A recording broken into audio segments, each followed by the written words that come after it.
Aloha, thanks again for joining us. It's my privilege and honor today. We have a very special guest, Judge Thomas Brennan, founder of Cooley Law School, founder of Friends of Article 5 Convention, also former Chief Justice of the Michigan Supreme Court. I could go on and on. Very long time advocate of the Article 5 Convention, Judge Brennan. It is truly an honor to have you here today to talk about the Article 5 Convention with us.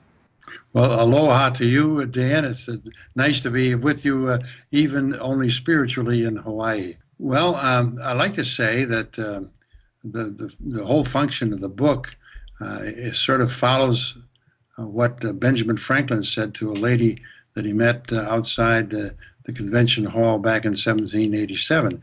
When she asked him, Dr. Franklin, what have you given us? And he said, we've created a republic if you can keep it. And so I like to think that the function of this book that I've written, which is called the Article 5 Amendatory Constitutional Convention, is really in that vein of trying to keep the republic in the 21st century, because I believe that the founders of our nation intended to write a constitution which said what it meant and which meant what it said. And unfortunately, many people seem to think today that the Constitution doesn't really mean what it says. Right. Now, when is this book going to come out? Well, it should be out about the third week of September, so I'm hoping that it'll be on the shelves around September the 16th or 18th, thereabouts. Right. Mark Levin released a book last year that stayed on the New York Times bestseller list for a very long time. I saw the Facebook photo of his dining room table covered in books that he used for his research, like he was cramming for the bar exam. What is your view of that book that he wrote, and what did he get right, what did he get wrong in that book? Well, first of all, he got right that there's a need for a constitutional amendment. And he proposes, I think, something like 13 amendments in the book, specific amendments that I assume he has drafted. Mr. Levin is a very smart man, a very bright man. Graduated from college at the age of 19, summa cum laude. That's quite an accomplishment. And he's had quite a remarkable career as a lawyer and a commentator on political facts. His book is interesting. He goes right to these 13 amendments that he's proposing. And in my book, I've gone through the 13 amendments and I've sort of cataloged them as which ones will appeal to the left, which ones will appeal to the right, which ones will appeal to everybody, and which ones will appeal to nobody. I have a number of criticisms of what Mr. Levin has written. And I think that that's always a problem when somebody sits down at their kitchen table, at their desk, in a library, wherever they sit down, and writes a constitutional amendment out of their own head or out of their own research or whatever they do. Because I believe constitutional amendments need to be vetted by a lot of people. The Constitution should speak in the language of the people, and it should address issues in a very forthright and simple way. And they need to be designed by a substantial number of people in order to have the kind of support across the board that a constitutional amendment requires. You got to have 3/4 of the states to approve it. So any constitutional amendment has to be a consensus of the American people. And I think when, for example, he talks about the balanced budget, and he speaks in terms of the GDP and so on. Well, GDP is a statistic. It's run by the government, you know. So if you're going to ask the government to do it, you're really creating kind of a false security in a constitutional amendment, because the government will simply change the rules as far as how they describe GDP. So and there were a couple of other places where I felt that he was doing something rather simplistic and and really hadn't given a kind of thought that it should have been given. Right, right. I'm not a big fan of the balanced budget amendments as they're written. I know if a lot of these amendments are brought into a convention from the left, you're going to get all kinds of opposition. But also as a progressive, I know that our country spends too much. So I would hope that even though we would oppose what's on paper, we would be able to find that middle ground and get control of our federal spending. So I don't really oppose what he's doing. It's just that, like you say, it does need to be vetted, and we need to find that consensus and middle ground on those issues.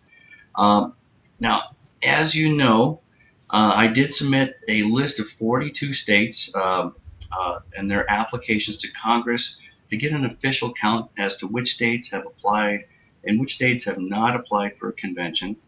What is the criteria of an application that should be counted and which should be tossed aside as nothing more than something like simple mark of letters of reprisal or just chest pounding? Well, the Constitution doesn't give us any guidelines. It doesn't specify what an application by a state for a convention, for the call of a convention, should say.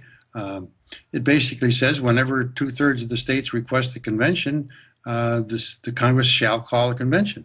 Well, I take that to say that if they request a convention for any reason, at any time, that's a request for a convention. There's nothing limiting the time. There's nothing limiting the purpose for the request. There's nothing that's saying that it has to be that for a certain purpose, or that the 32 or 34 states shall all be asking for this convention for the same reason. None of that's in the Constitution.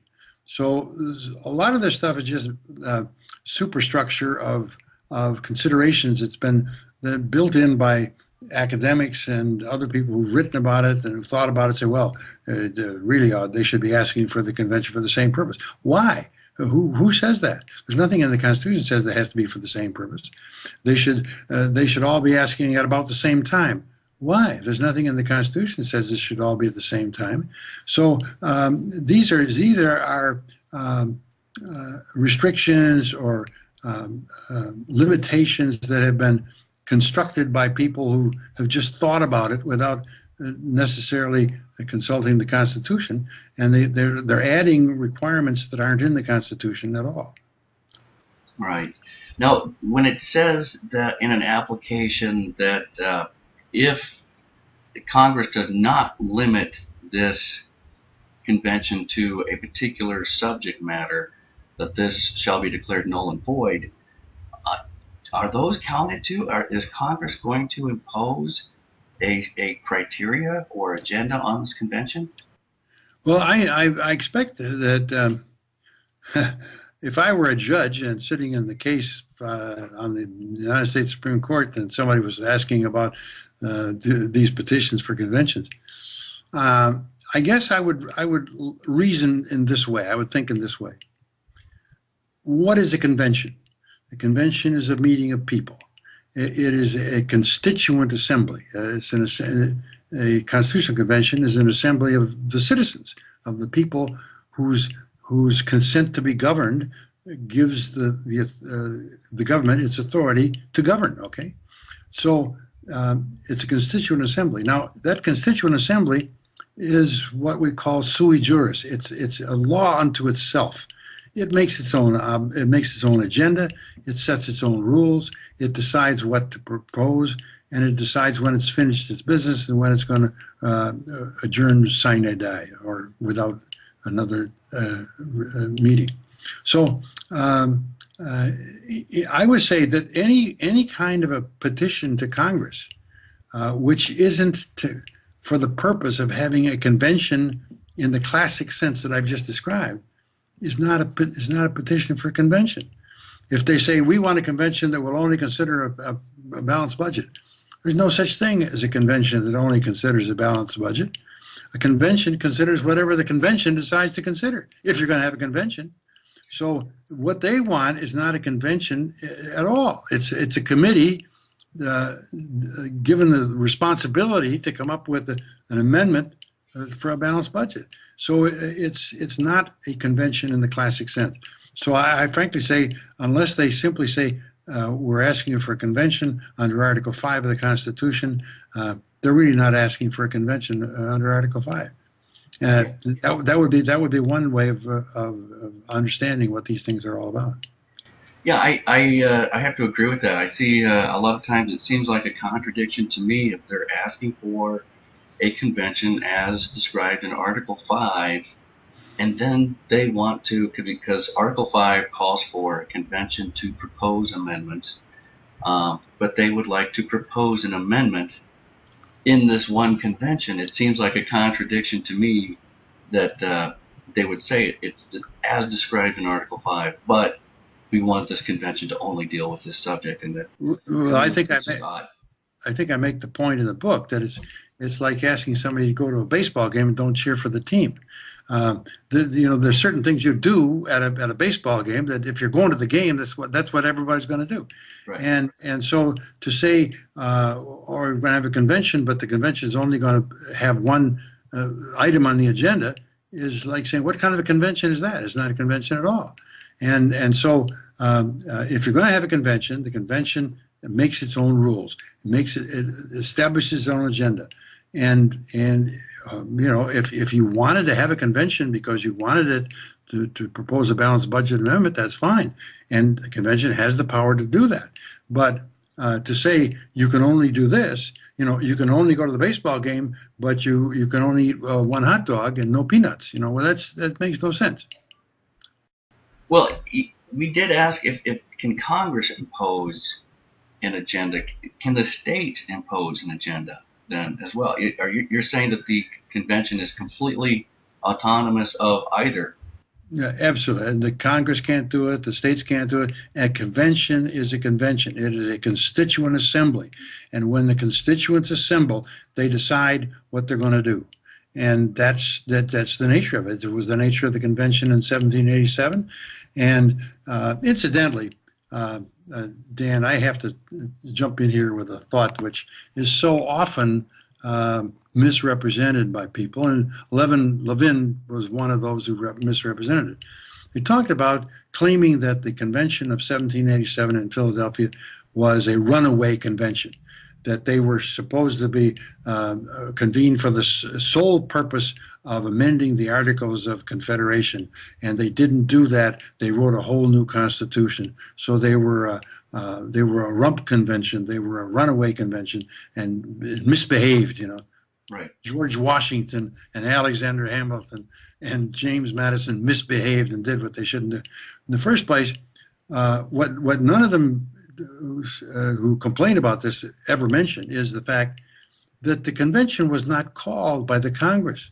The convention was called by the state of Virginia, who invited the other states to go to Philadelphia for the purpose of holding a convention.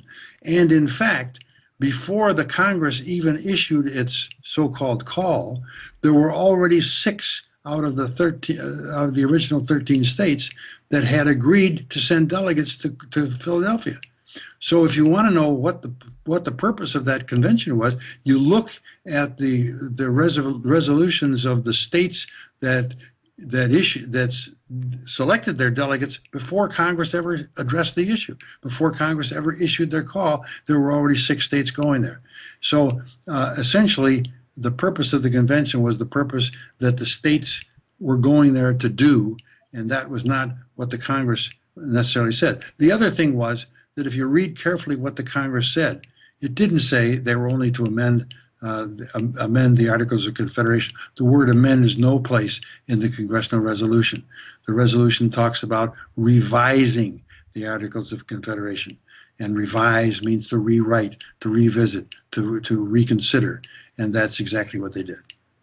Wow. Anyway, that's my speech. That's very illuminating. Now, getting back to the constituent convention idea, it comes up a lot when I talk to people about Article 5. They say, well, if we did that today, it would just become a convention of the oligarchs. How do we make sure? How are we confident that these delegates are going to be elected or chosen by the people or of the people rather than the selection of state legislatures? Well, that of course brings me up to discuss Convention USA, which is something I started about 5 or 6 years ago, and it's on the internet. And the purpose of Convention USA is to bring together patriotic Americans all over the country who are interested in having a constitutional convention and participating in it. I remember attending a meeting at Harvard that was put on by Professor Larry Lessig, and he brought in a number of people from all parts of the political spectrum, including Mark Meckler, who was then the head of the Tea Party Patriots nationally, and Sandy Levinson, who was a professor of law from University of Texas, and a certified liberal. There were a lot of liberals there. Then there were some conservatives. And one of the things that they talked about was, well, what would this convention look like? Where would we get people that could be the delegates to a convention like this? And somebody made the suggestion, well, we should just select them like we select a jury. We should put all the names in a hat and start drawing people out and say, okay, you're going to the convention. I didn't think that was a particularly good idea in the first place, because I'm not so sure that you'd get people who really wanted to be at a convention. But nevertheless, what we're trying to do with Convention USA is we're inviting all Americans who are interested to become delegates to the convention, and we've laid out districts throughout the country. They're not gerrymandered. They are all drawn along county lines. And the districts all have a proportion between the constituents and the delegates, somewhere between 45,000 and 55,000 people. So there's 6,166 of these delegate seats, which I call seats. And the idea is to find people all over the country who want to occupy those seats and who are willing to participate in the convention. Now, they're not necessarily all going to go to one place, but they'll be able to be on the computer and to vote on issues that are presented and discussed and debated before the convention. Now, in Florida, where you have your other home right now, they just passed a law, and it was signed by the governor, Rick Scott, over there, that they will limit a convention from the state, and that maybe that won't hold up. But they also say that they're going to select the delegate that they're going to send to a convention, and basically puppet that delegate, control what that person does.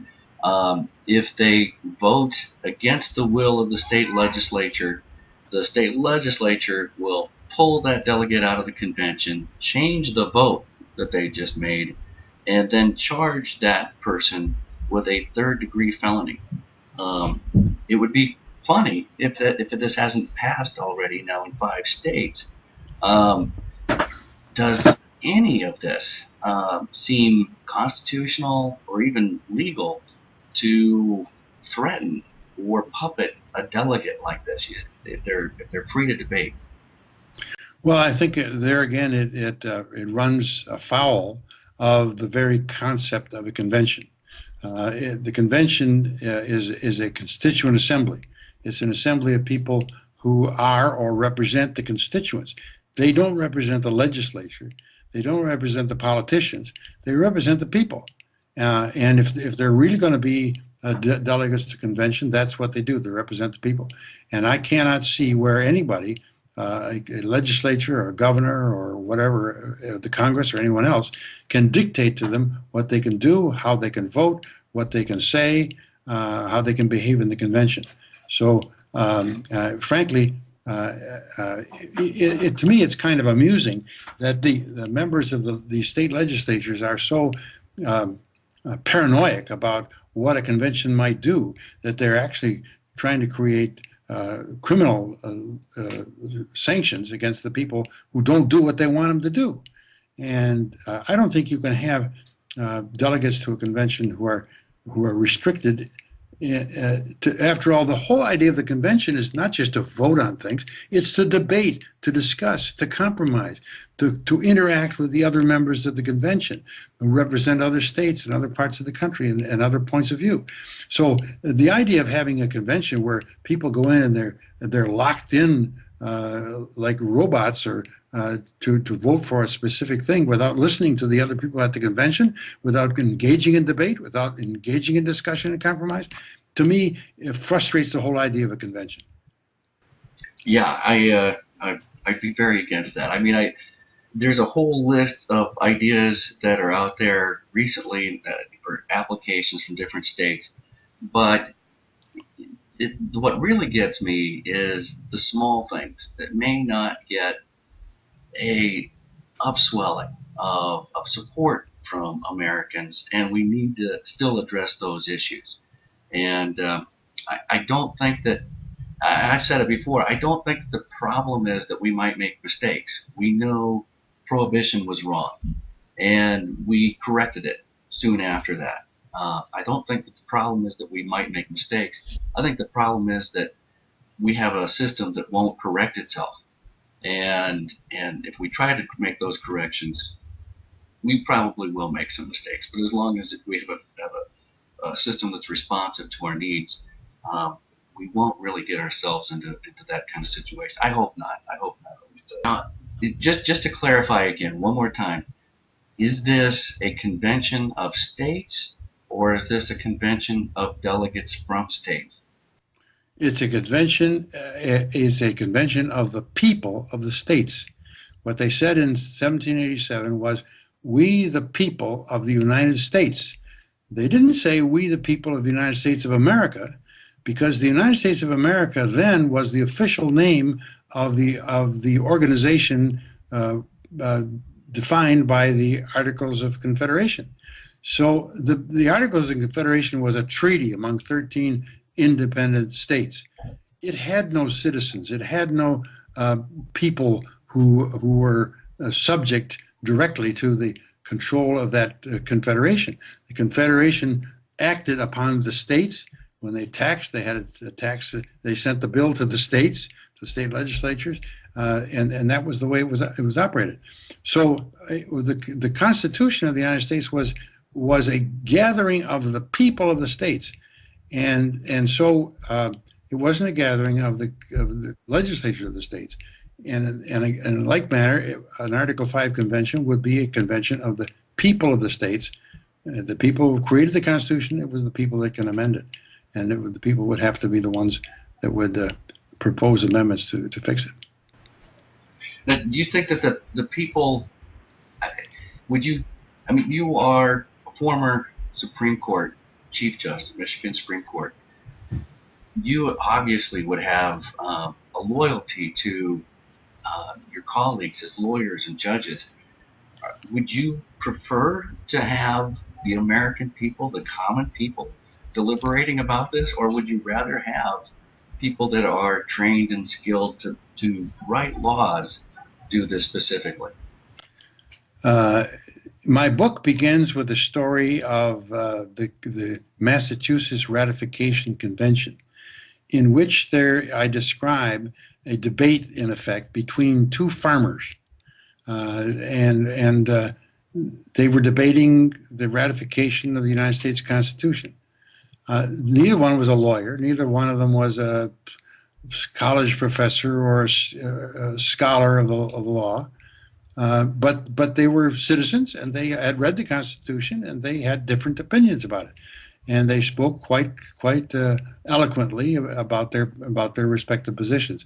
But that was the fact in 1787, 1788, and 1789, that the people of the United States all across the board were engaged in a debate about the Constitution.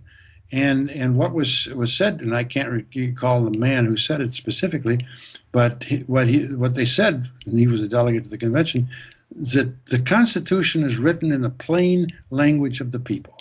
And that was the intention of it. And there's no reason why farmers today, businessmen, school teachers, policemen, you name it, cannot understand what the Constitution says and recognize the meaning of amendments to the Constitution and what they should be saying and how they should be interpreted. Because I mean, the whole idea of the language is for people to be able to communicate with one another and understand what they're talking about. So I say that the Constitution should always say what it means and mean what it says.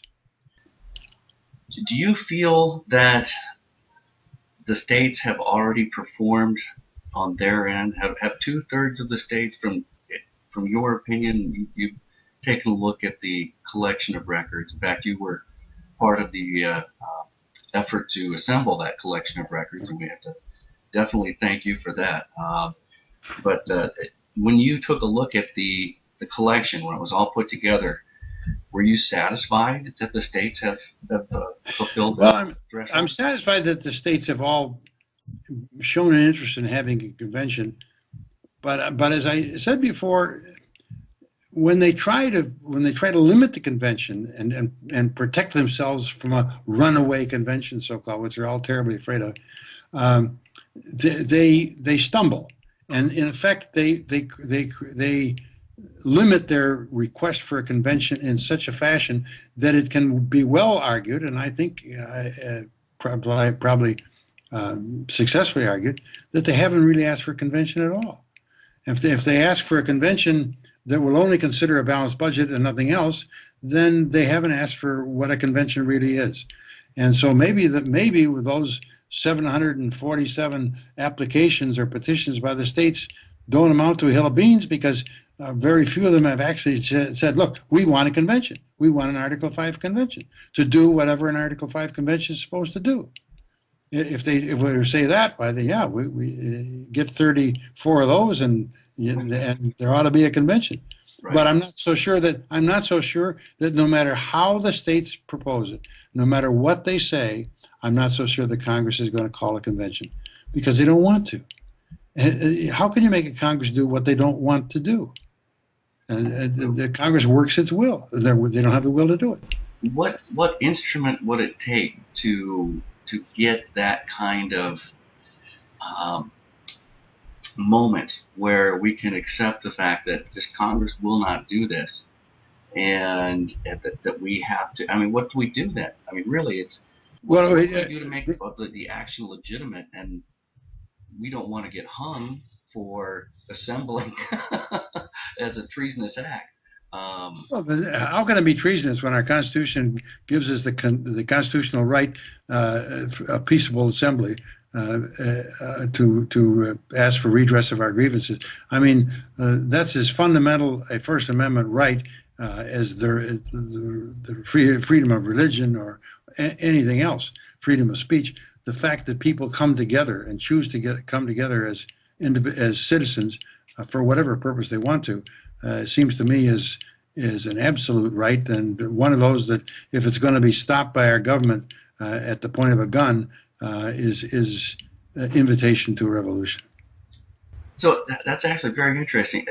There was no First Amendment when the Constitution was originally ratified, but basically what you're saying there is there's a right of assembly, basically in Article 5 itself, and if we do assemble, we are not, because there's that new clause in the NDAA that says that anyone who is a threat to the Constitution may be labeled as an enemy combatant, and it does sound similar to the fears that the founders had, that they were going to hang separately or hang together because of the actions of the Declaration of Independence.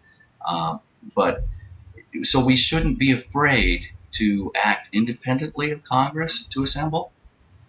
Oh, I don't think so. I mean, you go back a few years, and that Rex Tugwell's people got together and wrote a whole new constitution. Now, they had the benefit of Ford Foundation or whoever has pumped a lot of money into their effort, and they sat around for a couple of years and drafted a whole new constitution for the United States of America.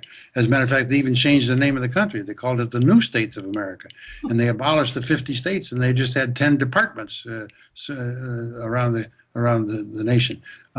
Nobody referred to them as a revolutionary. They were considered crackpots maybe by a lot of people, but they weren't.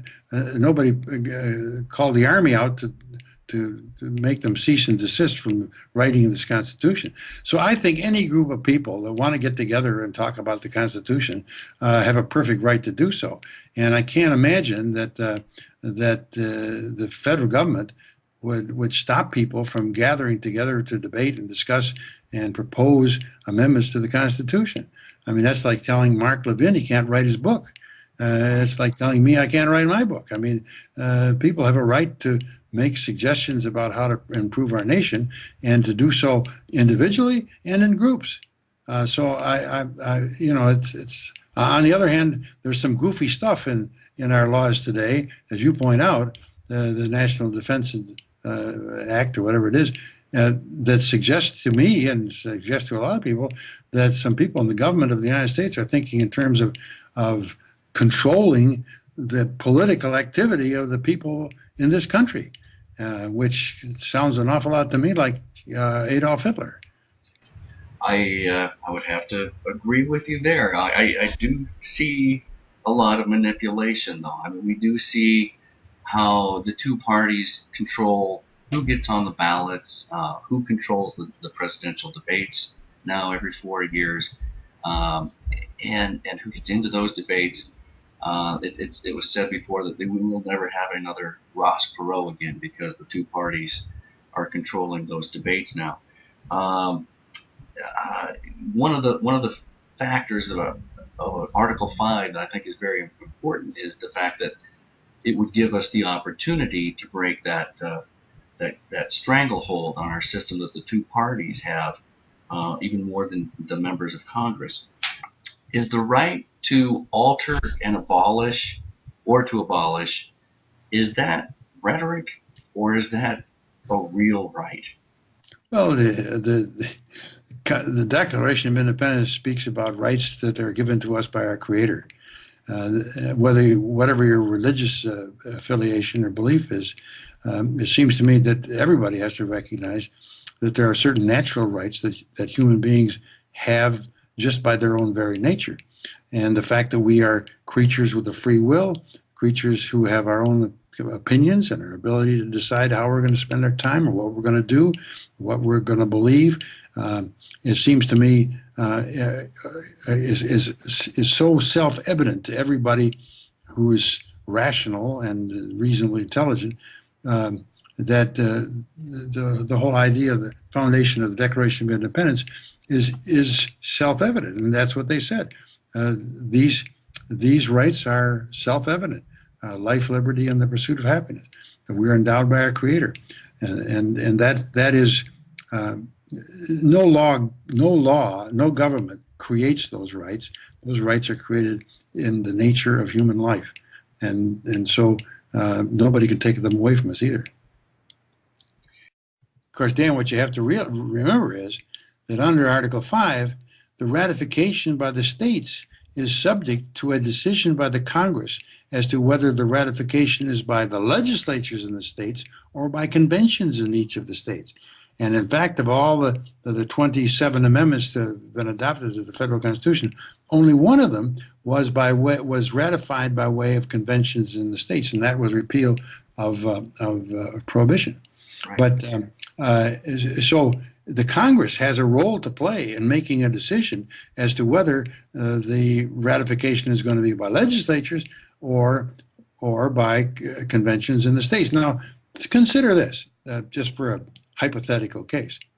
Suppose a convention is called by the Congress, and suppose the convention proposes an amendment limiting congressional terms to 12 years or whatever. And then it sends that proposal to the Congress and says, okay, now send it out to the states to be ratified. And the Congress considers it, and they can't get a majority vote in both houses to send it to the legislatures or to send it to the conventions.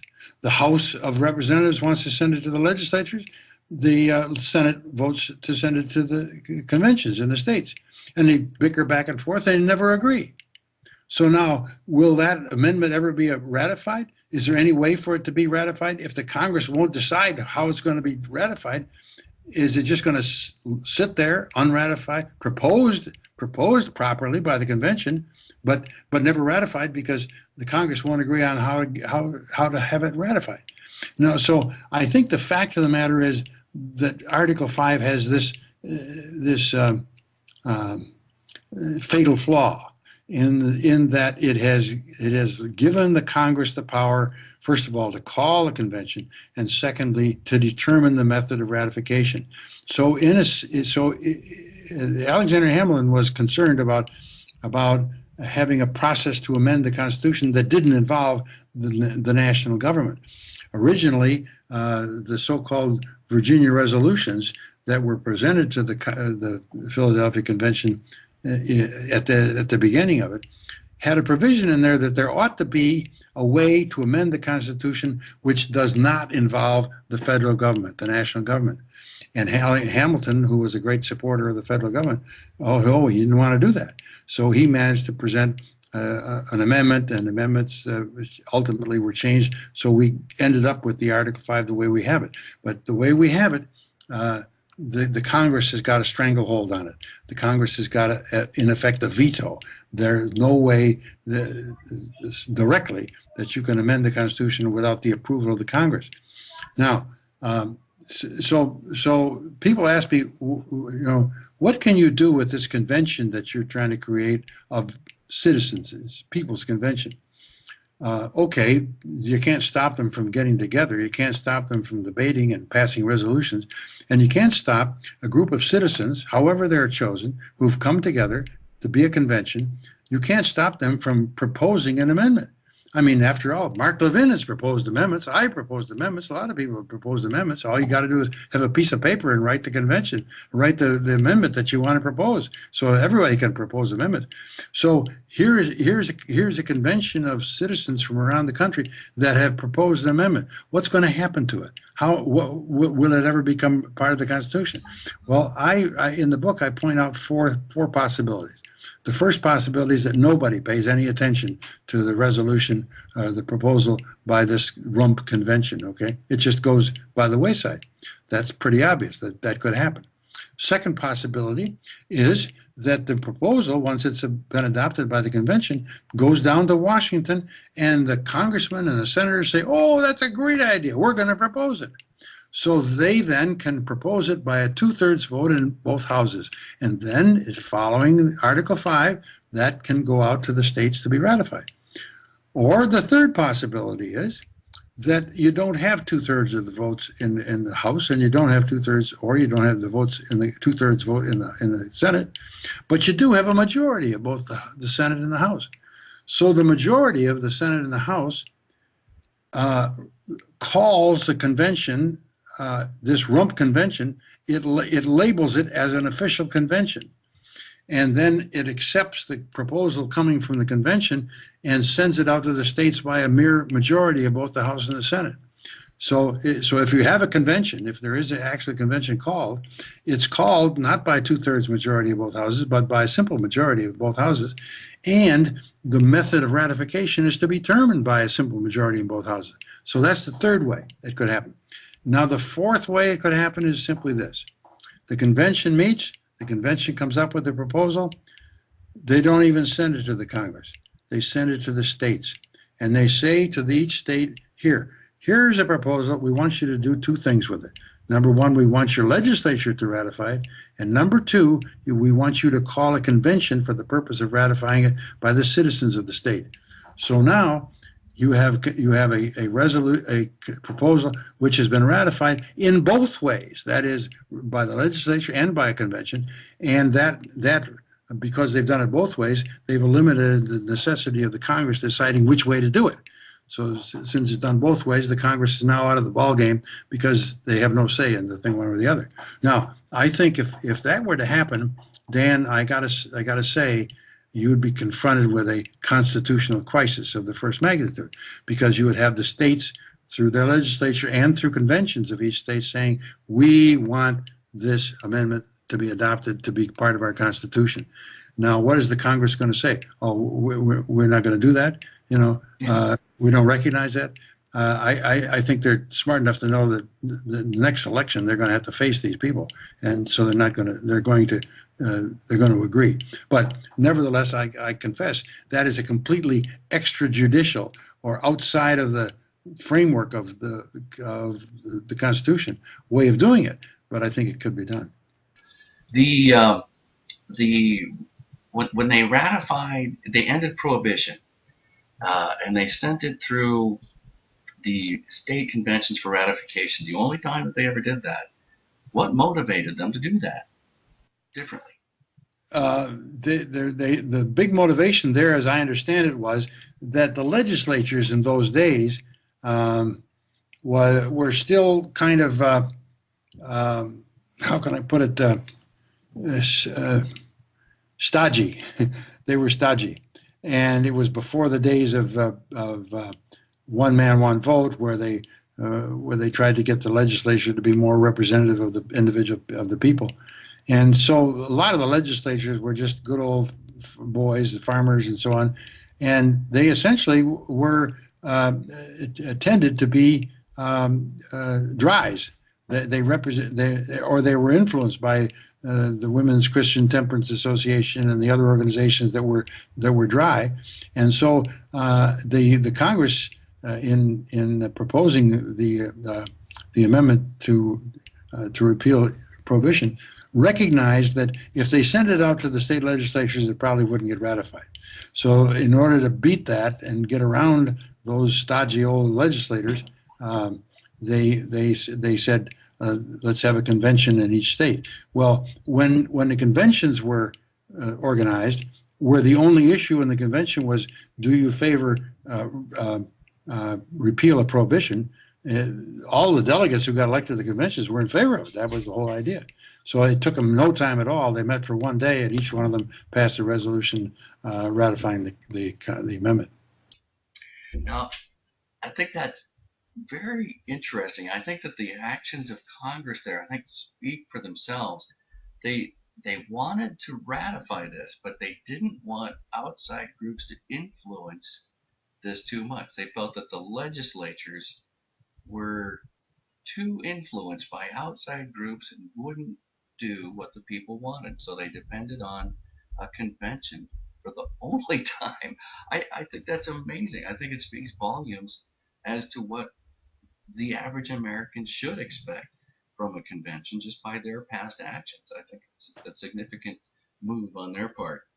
Enjoyed our discussion, Dan. Me too. Aloha. Aloha. Goodbye.